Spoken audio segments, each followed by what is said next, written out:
নিষ্ঠুর দুনিয়ায় কর্ম ছাড়া কোনো উপায় নাই। আপনি যেদিন কর্ম করতে পারবেন না সেদিন আপনাকে উপবাসী থাকতে হবে। যেদিন আপনি কর্ম করতে পারবেন না সেদিন আপনাকে দুঃখে দুঃখে মরতে হবে। আপনি কর্ম না করলে আপনার ছেলে মেয়ে না খেয়ে থাকবে, কেউ কাউকে দেবে না।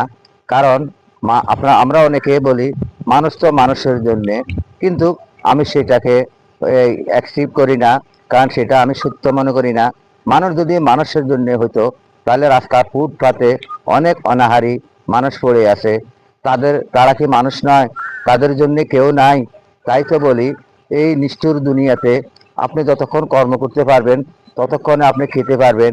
কেউ কাউকে দিবে না, কেউ কাউকে সহযোগিতা করবে না। এটাই বাস্তব, এটাই সত্যি। তাই যে কোনো কর্মে লিপ্ত হন, কর্ম করুন, নিজের জীবনটাকে গড়িয়ে নিন। কারণ দুনিয়াটা মস্ত বড়।